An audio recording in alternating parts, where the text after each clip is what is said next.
Blessed Mario Ciceri was born on September 8, 1900, in the small town of Vidaggio, in the province of Milan, Italy, which at the time had around 1,500 people. His parents, Luigi Ciceri and Colomba Vimercati, raised him in a loving Catholic home, and Mario was the fourth of their 6 children. From his earliest years, Mario was surrounded by the love, faith, and care of his family. In his home of sacrifice and charity, he learned what it truly meant to love God by serving others. When Mario was only 8 years old, he told his parish priest that he believed God was calling him to become a priest. His parents joyfully supported God's plan for their son. Even though they worried about the many years of study and the cost of his education, they trusted in God's providence. Mario worked diligently in his studies and earned scholarships that allowed him to complete all of his theological education. With the blessing of his devoted parents, Mario entered the seminary while still very young. At the age of 23, he was ordained a priest for the Archdiocese of Milan.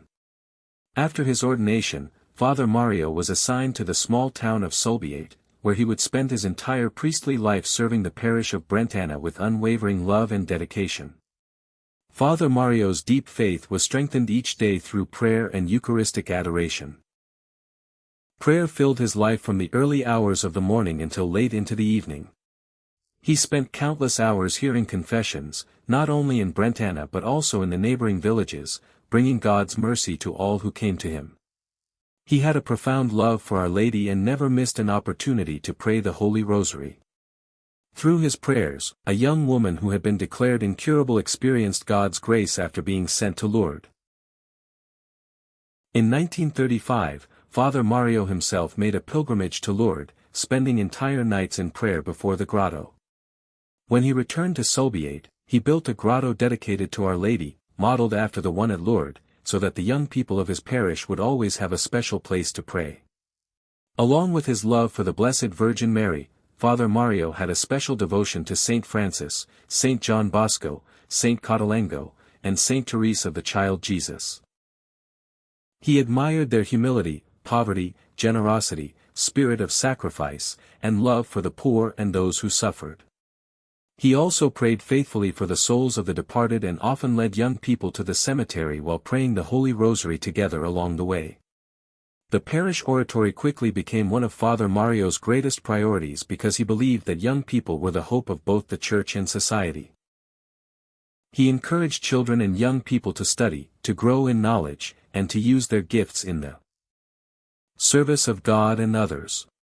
He gladly offered them whatever help they needed, whether through encouragement, teaching, or material support. He listened patiently to their struggles and made sure that none of them ever felt abandoned, especially those who had begun drifting away from the oratory. Another important part of his priestly mission was Catholic Action. Father Mario founded the first Catholic Action youth group in Solbiate and gave himself completely to its growth with generosity, sacrifice, and apostolic zeal.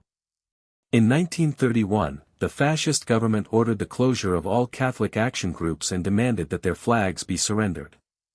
Deeply saddened, Father Mario refused to obey this unjust order. Instead, he handed over an old flag while secretly burying the true Catholic Action flag in his garden, preserving it with courage and faith. Father Mario also devoted himself to the sick and their families. He brought them the comfort of the Catholic faith while also helping them by medicine and food whenever they were in need. When family members could not care for the sick, he personally looked after them every day, often late into the evening and in every kind of weather.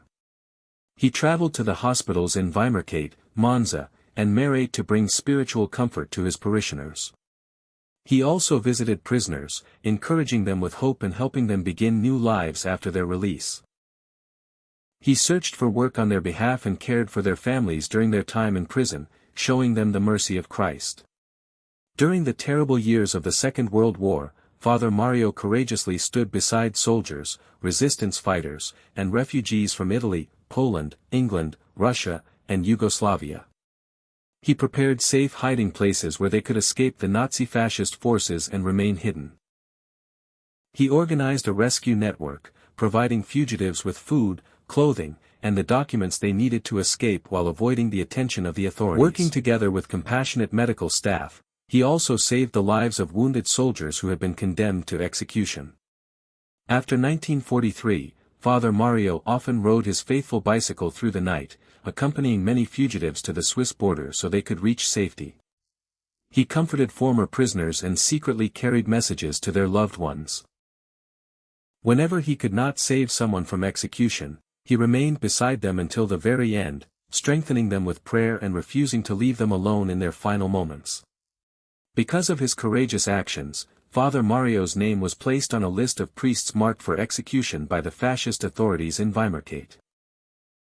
Out of love for the soldiers from his parish, he also created an information bulletin called Friendly Voice, sending it faithfully to those serving on every front. He never rested until he knew what had happened to his beloved parishioners.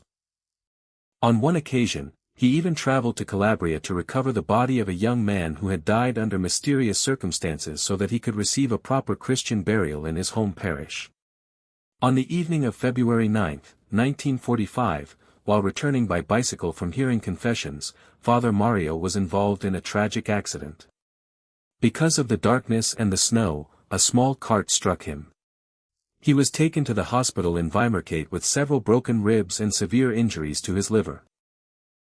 As news spread, many young people and parishioners gathered at the hospital, ready to donate their blood to save the priest they loved so dearly.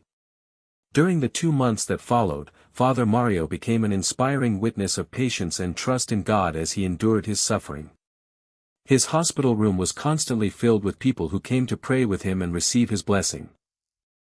On April 4, 1945, he peacefully offered his life to God for the conversion of sinners and for an end to the war.